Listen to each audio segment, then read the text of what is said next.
बिजली में कटी शहर की विद्युत व्यवस्था, गर्मी में लोगों का हाल बेहाल, बिजली देने के नाम पर हो रही खानापूर्ति। खरगोन में बालाघाट संजय सेतु पुल पर बड़ा हादसा, नर्मदा नदी में गिरा कंटेनर, हादसे में नहीं हुई कोई भी जनहानि। बेगमगंज में शक्ति पति की हैवानियत पर शिकार बनी महिला, गंभीर हालत में पहुंचे अस्पताल, मामले की जांच में जुटी पुलिस।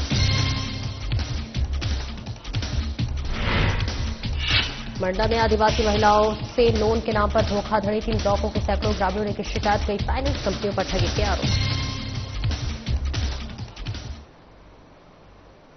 नमस्कार, स्वागत है आपका। मैं हूं आपके साथ सपना दीपक मंतेश्वर। बुलेटिन का आगाज करेंगे। महामंडलेश्वर परमानंद जी महाराज द्वारा संतों की तुलना कुत्ते से करने के विरोध में साधु और संतों ने परमानंद महाराज का पुतला जलाकर आक्रोश जताया। आपको बता दें कि पिछले दिनों हरिद्वार में आयोजित एक कार्यक्रम में महामंडलेश्वर परमानंद जी महाराज ने एक दल कहानी सुनाते हुए साधु और संत की तुलना कुत्ते से कर दी थी।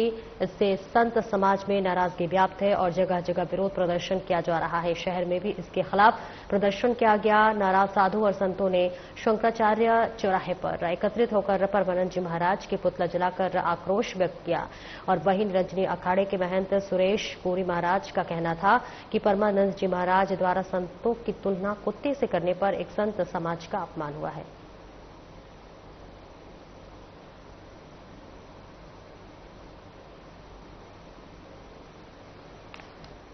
गुरु जी परमानंद जी गिरि जी महाराज का एक वक्तव्य हमने सुना था। उसमें उन्होंने अपने वक्तव्य में महंतों को कुत्ते की संज्ञा दी।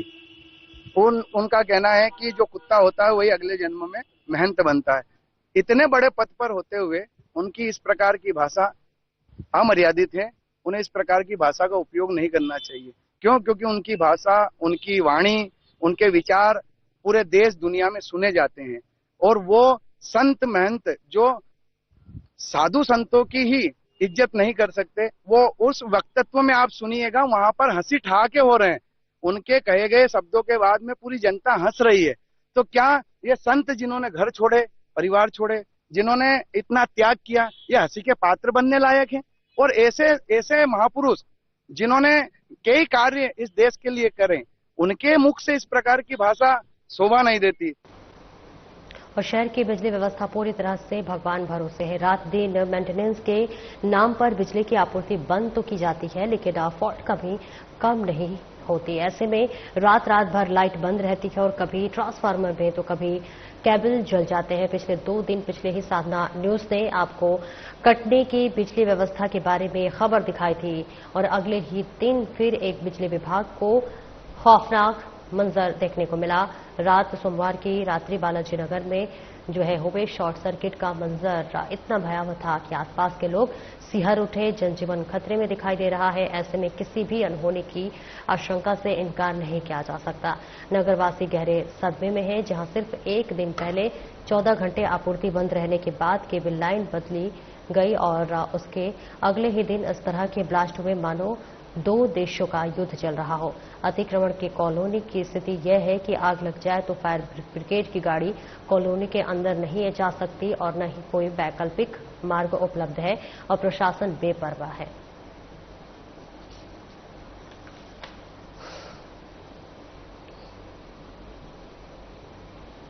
दिन में तो लोड शेडिंग के नाम पे बंद होती है और रात में फॉल्ट के नाम पे बंद होती है। एमपीवी को फोन लगाओ, कोई फोन नहीं उठाता। वार्ड पार्षद से लेके जितने भी जनप्रतिनिधि हैं, सब अपने कामों में व्यस्त हैं। समाज और इस मोहल्ले की क्या जरूरतें हैं, इसकी तरफ ध्यान न देके केवल जहां अपने को बच रहा है, जहां कमीशन मिल रहा है, केवल वही काम हो रहा है। और धार जिले और खरगोन जिले की सीमा नर्मदा नदी पर स्थित संचय संत पुल के करीब 5:30 बजे के आसपास इंदौर से बांद्रे की ओर कार से तेज रफ्तार कंटेनर अचानक पुल के रेलिंग तोड़ता हुआ नर्मदा नदी में जा गिरा, लेकिन कोई भी बड़ा हादसा नहीं हुआ। ग्रामीणों की मदद से ड्राइवर को पानी से बाहर निकालकर जो है धाम सामुदायिक स्वास्थ्य केंद्र भेजा गया, जहां सूचना मिलते ही बलकबाड़ा थाना प्रभारी रितेश यादव और चौकी प्रभारी अजय दुबे भी घटनास्थल पर पहुंचे और विवेचना की जा रही है।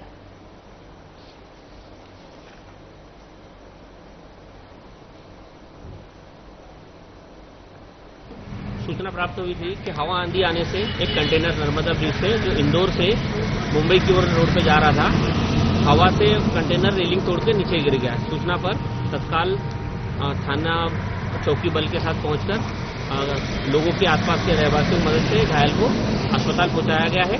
घायल स्वस्थ है, उसकी हालत ठीक है। घटनास्थल का थाना दामोद थाना क्षेत्र अंतर्गत आता है। और रायसेन जिले के सुल्तानगंज थाना क्षेत्र में बरखेड़ा गुलाब गांव में इंसानियत की शर्मसार करने वाली घटना सामने आई है। यहां रहने वाली गीता अहिरवार अपने ही पति भीकम अहिरवार की बेरहमी से शिकार बन गई। बेरहमी का शिकार बन गई। पति को जो है पत्नी और अवैध संबंधों का शक था और इसी शक ने उसे दरिंदगी की हदें पार करने पर मजबूर कर दिया। बताया गया है कि भीकम में गीता को लात घुसे और डंडों से इस कदर पीटा कि वह गंभीर रूप से घायल हो गई। महिला की दर्दनाक चीखें भी बच्चों को झकझोर गई। ऐसे में बच्चों ने किसी तरह से मां को उठाकर सुल्तानगंज अस्पताल पहुंचाया, जहां डॉक्टर राजेश अहिरवार प्राथमिक उपचार किया और उसके बाद गीता ने साहस जुटाकर सुल्तानगंज थाना पहुंची और पति के खिलाफ रिपोर्ट दर्ज कराई। पुलिस ने तुरंत कार्रवाई करते हुए महिला को मेडिकल परीक्षण के लिए अस्पताल भेजा, जहां से गंभीर हालत को देखते हुए उसे सागर रेफर कर दिया गया। सुल्तानगंज थाना प्रभारी श्याम राज सिंह राजपूत ने बताया कि पुलिस ने आरोपी पति के खिलाफ मामला दर्ज कर उसकी तलाश शुरू कर दी है और ये घटना समाज के उस काले चेहरे को उजागर करती है जहां शक के साए में रिश्तों की बुनियाद टूट जाती है।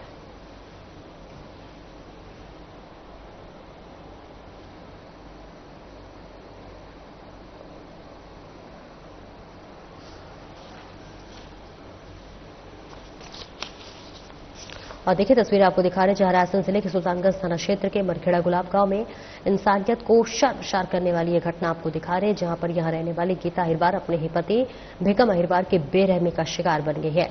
पत्नी जो है उस पर पति को पत्नी पर अवैध संबंधों का शक था और इसी शक से उसे दरिंदगी की हदें पार करने पर मजबूर कर दिया। बताया जा रहा है कि भीकम ने गीता को लात घुसे और डंडों से इस कदर पीटा कि वह गंभीर रूप से घायल हो गई। महिला की दर्दनाक चीखें भी बच्चों को झकझोर गई।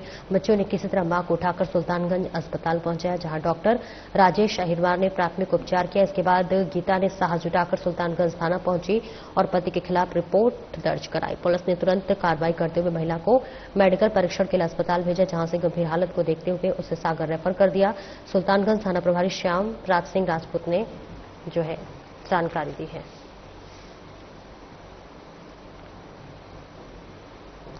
और आगे बढ़ेंगे जहां मंडला जिले के आदिवासी बहुल क्षेत्रों में रहने वाले गरीब महिलाओं के साथ निजी फाइनेंस कंपनियां द्वारा बड़े पैमाने पर धोखाधड़ी का मामला सामने आया है। जिले के बिछा, घुगरी और मवई ब्लॉक के विभिन्न गांवों में सैकड़ों ग्रामीणों ने पुलिस अधीक्षक मंडला को ज्ञापन सौंपते ही शिकायत की है कि फाइनेंस कंपनियां लोन देने के नाम पर महिलाओं को गुमराह कर उनसे पैसे वसूलती है और जब वे भुगतान नहीं कर पाती तो उन्हें प्रताड़ित किया जाता है। ग्रामीणों के अनुसार ये फाइनेंस कंपनियां गांव-गांव जाकर महिलाओं को लोन देने का झांसा देती है। ग्रामीणों ने पुलिस अधीक्षक से इस कंपनियों की जांच कराने, एजेंटों पर कार्रवाई करने और ठगी का शिकार हुई महिलाओं को न्याय दिलाने की मांग की है और इसके साथ ही साथ उन्होंने वित्तीय साक्षरता बढ़ाने और लोन संबंधी प्रक्रिया को पारदर्शी व नियंत्रित करने की भी मांग रखी है। जहां आपको बता दें कि इन घटनाओं के चलते गांव में डर और असुरक्षा का माहौल बन गया है।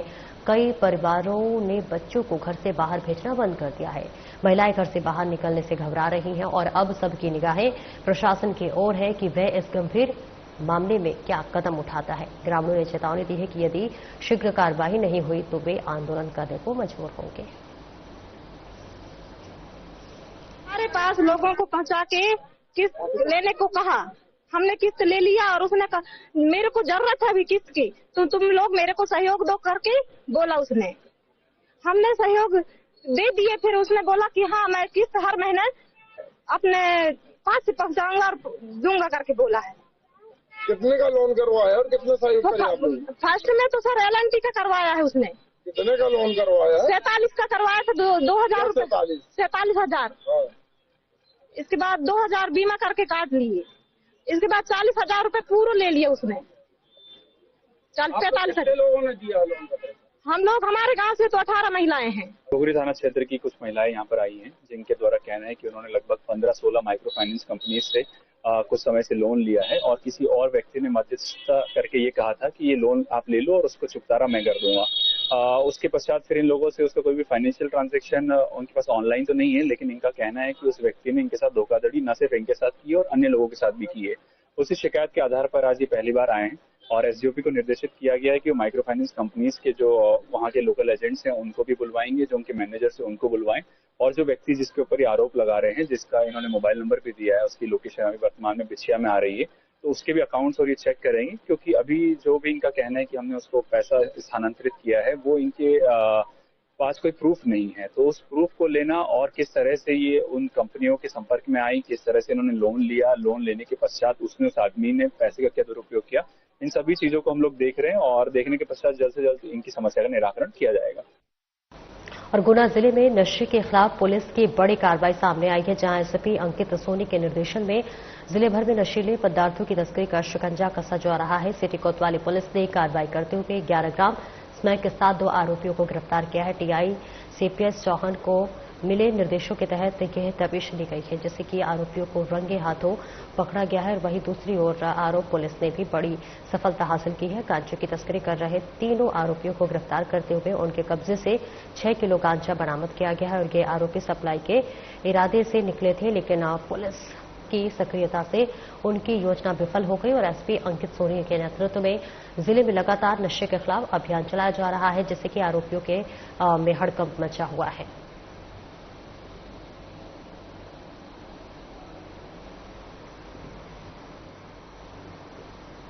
जबलपुर विजयनगर थाना के अंतर्गत विगत दिनों एक शराब दुकान के सामने टीन का टकरा संचालन करने वाले लोगों से अचानक शराब दुकान पर धारदार हथियार, लाठी और पत्थरों से हमला कर दिया। हमले में शराब दुकान के कई कर्मचारियों और आम लोगों को चोटें आई हैं। पुलिस को सूचना मिलते ही विजयनगर थाना प्रभारी ने पर्याप्त दल घटना स्तर पर विवादित मामले को काबू करने के भेजा है और इसी के साथ थाना प्रभारी ने बताया है कि दोषियों को एक एफआईआर दर्ज करने की जो है चुकी है और इसी के साथ साथ अन्य दोषियों को भी तलाश उनकी की जा रही है।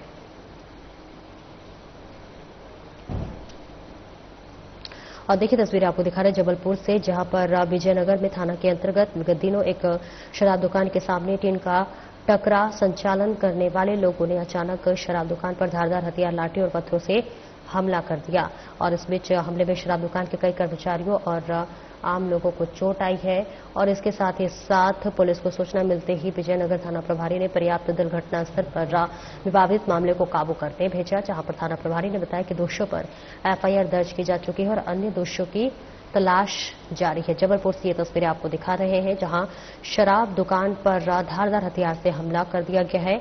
असामाजिक तत्वों ने देखिए हमला किया, हालांकि मामले में दोषियों के खिलाफ एफआईआर दर्ज की जा चुकी है और आगे की कार्रवाई में पुलिस जुटी हुई है। जबलपुर से ये तस्वीरें आपको दिखा रहे हैं, जहां जबलपुर विजयनगर थाना के अंतर्गत विगत दिनों एक शराब दुकान के सामने टीन का टकरा संचालन करने वाले लोगों ने अचानक शराब दुकान पर धारदार हथियार, लाठी और पत्थरों से हमला कर दिया था। हमले में शराब दुकान में कई कर्मचारियों को चोट लगी है। कल रात के करीब विजयनगर शराब दुकान के पास में शराब दुकान के कर्मचारी और पास में एक टपरा चलाने वाले व्यक्ति के बीच में आपसी बातों को लेकर विवाद हो गया था, जिसमें दोनों पक्षों के बीच में मारपीट हुई, पत्थरबाजी हुई एक दूसरे के ऊपर, जिसमें शराब दुकान के कर्मचारी हैं दिलीप सिंह, जिनके सिर में चोट लगी थी और साथ ही साथ इनके कर्मचारी निक्की देवन जिनके साथ में थे। निक्की देवन की रिपोर्ट पर हमने थाना विजयनगर में बीएनएस की विभिन्न धाराओं के तहत मामला पंजीबद्ध किया गया है।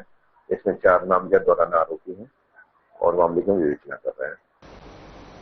और आगे बढ़ेंगे, जहां मुख्यमंत्री डॉक्टर मोहन यादव का नरसिंहपुर आगमन हुआ है, जहां पर उन्होंने कई योजनाओं का शुभारंभ और भूमि पूजन किया है।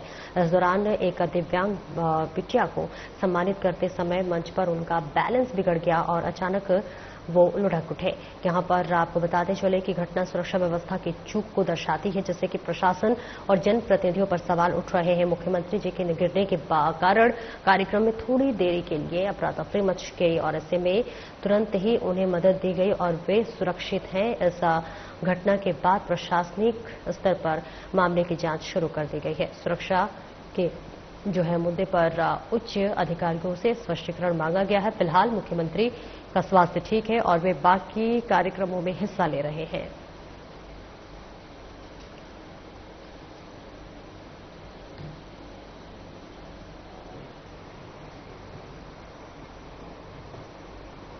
और ड्राइवर कल्याण संघ भारत के प्रदेश अध्यक्ष दिनेश परिहार के नेतृत्व में जिला अशोकनगर के तहसील चतेई में एक विशाल सभा का आयोजन किया गया, जहां पर इस मौके पर अध्यक्ष दिनेश परिहार ने बताया है कि भारत में जितने भी ड्राइवर हैं वे अतिरिक्त जो है आंतरिक सिपाही के रूप में दिन रात मेहनत करके अपने परिवार का पालन पोषण करते हैं। बावजूद इसके कई बार जो है उन्हें अपमानित किया जाता है। अब इन मुद्दों को लेकर ऑल इन ड्राइवर कल्याण संघ भारत ने 29 सूत्रीय मांगे भारत सरकार से उठाई है, जिनके समाधान के लिए संघ लगातार प्रयासरत है। सभा में अन्य प्रदेशों और जिलों से भी पदाधिकारी और कार्यकर्ता मौजूद रहे। इस मौके पर धार जिले में राजेश सोलंकी को जिला अध्यक्ष और महेश चंद्रवंशी को प्रदेश उपाध्यक्ष पद पर नियुक्त किया गया है।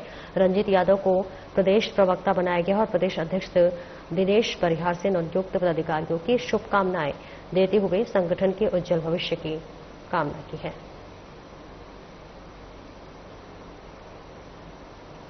ये हमारा अशोकनगर जिला है मध्य प्रदेश का और तहसील है चंदेरी। चंदेरी में जन जागरूकता अभियान जो सभा रखी गई थी, वहाँ पे महासम्मेलन था ड्राइवर समाज का। दूर दूर से चल के कश्मीर से कन्याकुमारी तक के पदाधिकारी मौजूद थे वहाँ पे। तो जैसे हमारी आम सभा भी हुई और रैली भी हुई वहाँ पे। हमने वहाँ पे डिस्ट्रिक्ट प्रेसिडेंट बनाया, सुखमान जी यादव जी को वहाँ पे नियुक्त किया है अशोकनगर जिले से, और मध्य प्रदेश से प्रदेश उपाध्यक्ष बनाया है हमने महेश चंद्रवंशी जो धार के रहने वाले हैं, और धार जिले में भी जिला अध्यक्ष बनाया है अपना राजेश सोलंकी। और हमारे मध्य प्रदेश के सभी हमारे डिस्ट्रिक्ट प्रेसिडेंट मौजूद थे वहाँ पे। जैसे हमारा और ग्राम नयाखेड़ा में स्थित देव मुरलीधर मंदिर की ट्रस्ट की जमीन को लेकर दो पक्षों में विवाद हो गया, जिससे 2 लोग घायल हो गए हैं। सागौन निवासी प्रदीप ने इस साल ट्रस्ट की 18 एकड़ जमीन की नीलामी में बोली लगाकर 3 साल के लिए यह जमीन ली, और जब प्रदीप अपने खेत में ट्रैक्टर से जुताई कर रहा था तो गांव के पूर्व सरपंच मोहन पटेल, उमाशंकर पटेल और राजेंद्र ने उसे गालियां देते हुए डंडे और जूतों से मारना शुरू कर दिया। दरअसल मोहन पटेल मुरलीधर मंदिर ट्रस्ट के सदस्य हैं और कई सालों से जमीन पर कब्जा किए हुए थे। इस बार वे नीलामी में पिछड़ गए थे और प्रवीण की जमीन जीत ली। आरोप है कि अपनी राजनीतिक पहुंच का उपयोग करते हुए मोहन पटेल ने विरोध किया है। फिलहाल कोतवाली पुलिस ने मामला दर्ज कर जांच शुरू कर दी है। मौके पे मैंने मंदिर की जमीन ली थी 7 लाख रुपए में, तो मैं उसको जोतने के लिए आज गया। जमीन आपने किन से ली थी? मुरलीधर मंदिर से नीलामी में ली थी। अच्छा जी। तो फिर आज आप जोतने गए? जी। हाँ, फिर क्या हुआ? वहाँ पे हम जोतने के लिए गए तो इन्होंने कहते हैं आन की सीधी गाली गलौज चालू कर दी और कहते ये हमारी जमीन है, इस पे हमारा 20 साल से कब्जा है, हम नहीं छोड़ेंगे। कौन कौन थे वो लोग? वो 4 लोग थे। और वही आपको बता दें कि ग्राम भौरासा में डीजे बंद करने को लेकर नाराज युवक ने अपनी जान जोखिम में डाल दी। रविवार संत शादी समारोह में डीजे बज रहा था और तभी युवक प्रकाश ने डीजे बंद करने की बात पर गुस्से में आकर हाई टेंशन विद्युत टावर पर चढ़ गया।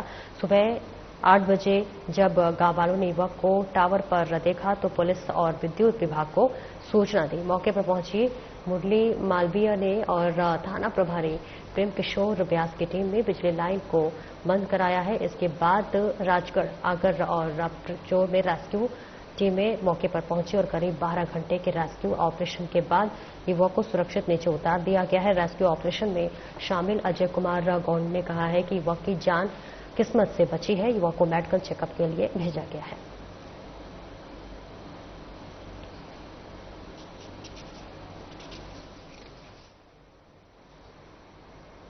और लगभग 70 साल पुराना बालक हायर सेकेंडरी स्कूल, जहां पर शिक्षा का उजियाला फैलाने के साथ साथ प्राचार्य के जो है बानी के अध्यक्ष प्रयासों से स्कूल के आधे हिस्से का नव निर्माण करवाया गया था, जब अब भी विकास की राह देख रहा है। बीती रात स्कूल के उस आधे हिस्से का एक बड़ा हिस्सा भरभरा कर गिर गया।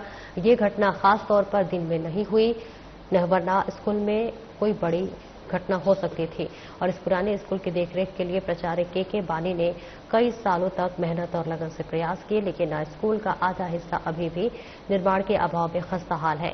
अब सवाल उठता है कि क्या प्रशासन और संबंधित अधिकारी इस स्कूल के बाकी हिस्सों की सुरक्षा और नवीनीकरण की ओर ध्यान देंगे ताकि भविष्य में ऐसी कोई भी अप्रत्याशित घटना न घटे।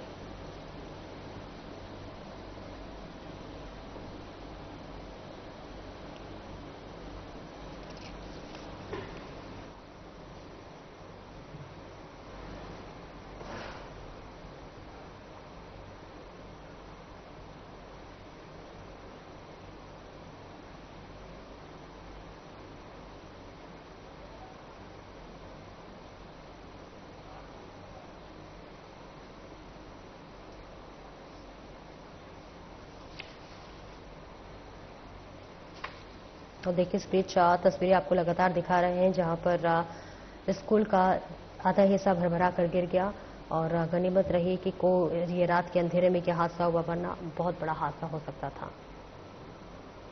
और आगे बढ़ेंगे जहां राज कुशवाहा और उसके अन्य साथियों के खिलाफ ट्रांसपोर्ट कारोबारी राजा रघुवंशी की हत्या में आरोप लगाए गए हैं। पुलिस ने आरोपियों के घरों पर तफ्तीश की, लेकिन जब मीडिया उनके परिवार से बात करने पहुंची तो राज के परिजन ने आरोपों को सिरे से नकार दिया। राज की मां और बहन का कहना था कि इसे कुछ नहीं पता, जो भी आरोप लगे हैं वे सब झूठे हैं, हमारा बेटा भाई फंसाया जा रहा है, हमें न्याय चाहिए।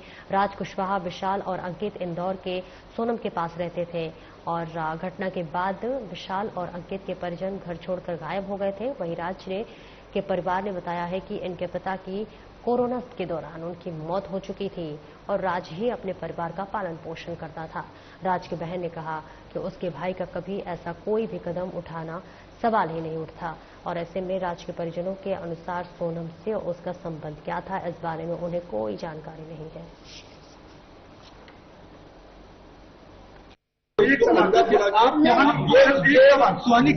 क्या चाहते हैं आप? चाहती हूँ कि मेरे भाइयों को निर्दोष छोड़ दे। विक्की भैया और राज भैया, मैं उनको जानती हूँ और जो दो लोगों को नहीं जानती उन लोगों के बारे में मुझे कुछ पता नहीं है। क्या बताओ भगवान, वो लोग भी ऐसा नहीं कर सकते। उनको देखा है मैंने, वो छोटे छोटे उनको फोन में देखा है, बाकी उन दोनों को मैं नहीं जानती। राज शिलांग गया था? नहीं भैया, कहीं बाहर नहीं गए। मैंने आगे अंकल को बताया, वो कहीं नहीं गए। पूरा भरोसा, वो कभी ऐसा नहीं कर सकता। हम उसको हमेशा से जानते हैं, उन दोनों को जानते हैं, वो नहीं कर सकते ऐसा। दोस्ती क्या बोल सकते, अंकल वहाँ पे काम करता था, उसको दोस्ती थोड़ी है बोलते। एक नौकर और मालिक का रिश्ता था। जैसे वो मैम थी, दीदी बोलता था उनको, वो बोलता था दीदी, और वो भैया, ऐसे बात होती थी उनकी।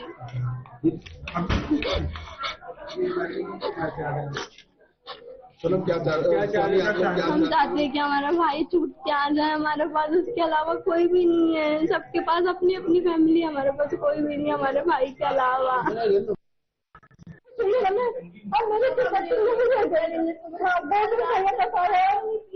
रात को पुलिस ले गई और जब से हमें पानी गए, एक पानी में कुछ नहीं कर सकते। मोबाइल में देखा, 2 दिन पहले बोला कि घबराना मत, रात कभी ऐसा काम नहीं कर सकता। मैं आपके साथ इनकी दुकान का है, दुकान का हम दुकान जाते थे, नहीं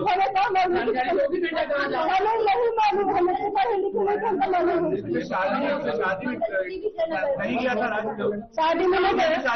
शादी में चले जाता, हम तो महीने 15 दिन में रहता, तो किराया कौन भरता? बोलता मम्मी मैं नहीं जाऊंगा, शादी में चले जाऊंगा, तो यहाँ का किराया कौन भरेगा? मैं काम करूंगा, फिर इनके एडमिशन का टाइम आ गया तो कौन पैसा भरे? कहाँ से पैसा आएगा? सोनू की शादी में भी नहीं गया? शादी में 11 मई को मेरे पति शांत हुए थे।